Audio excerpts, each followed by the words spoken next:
The friendship. Tilak and Sudhir have very different personalities and interests. Let's find out how they became the best of friends. Guess what, Tilak? his mother said, a week after they had moved into their new house. I've discovered that one of my old friends lives nearby, and her son is your classmate at school. His name is Sudhir. Do you know him? Tilak shook his head. Sudhir, that boy isn't good at games or anything. He keeps reading some old books all the time. Tilak was the skipper of the school cricket team and was good at football, hockey, and gymnastics as well. Well, we've invited his parents to tea this evening. Of course, he will come too. When Sudhir's family came, Tilak took Sudhir to his room while their parents talked in the drawing room. The two boys did not have much to say to each other. Tilak knew Sudhir was not good at games, and he did not bother to find out Sudhir's interests. So, both were quite glad when Sudhir got up to go home. Though their mothers visited each other often, Tilak and Sudhir never did. They just did not have anything in common. One day, while playing football, Tilak fell and fractured his leg. This meant that he had to miss school for about 6 weeks. Lying in bed, Tilak felt very lonely and sorry for himself. During the first week, his friends came over every evening to cheer him up. But as the date of a cricket match approached, they had less and less time to spare from their practice. One evening, Tilak's friends visited him, full of excitement about the coming match. One of them had been selected as the skipper in Tilak's place. What a shame. You can't play. We are really going to miss you. Tilak smiled bravely. Never mind. When his friends had gone, Tilak tried hard to fight back his tears.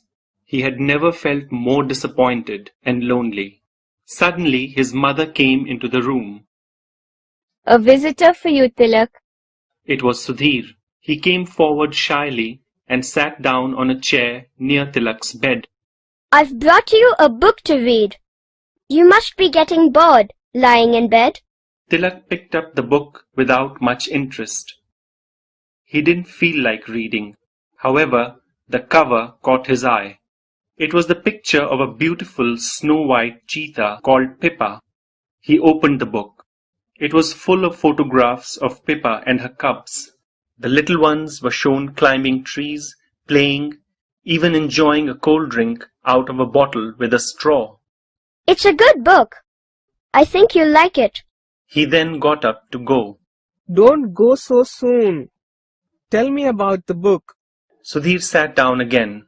He told Tilak the story of Pippa from the time she was a cub till she had little cubs of her own. When Pippa was only a few weeks old, she was presented to a couple called George and Joy Adamson. Who were they? George Adamson was the keeper of a game sanctuary in Africa. The Adamsons brought up Pippa, and it is Joy Adamson who has written the book about her. It must be fantastic to have a cheetah for a pet. They had a lioness too, as a pet. Really? Sudhir nodded. Her name was Elsa. Joy Adamson wrote a book about her too. It's called Born Free. It became a bestseller, you know, and it was even made into a film. Tilak was fascinated. When Tilak's mother peeped into the room an hour later, she found the two boys deep in conversation. She was very happy. You must come more often, Sudhir. Tilak gets very lonely by himself. Sudhir came by the next evening and the next. Soon he began to drop in every evening, and Tilak started looking forward to his visits. Sudhir was very interested in zoology and wildlife. He visited the zoo every weekend to watch the animals.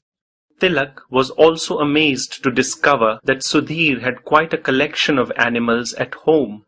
2 cats, 2 dogs, a baby owl, and a baby monkey. One evening, Sudhir brought the monkey with him to Tilak's house. His mother got the shock of her life when the monkey suddenly jumped out at her from behind a curtain and started chattering. The boys had a good laugh. 6 weeks passed quickly, and almost before he knew it, Tilak was out of bed and on his feet again. After his first day back at school, Tilak went over to Sudhir's house. Sudhir was feeding his pets. The baby owl was perched on his shoulder. Tilak enjoyed spending the day with Sudhir and his animals.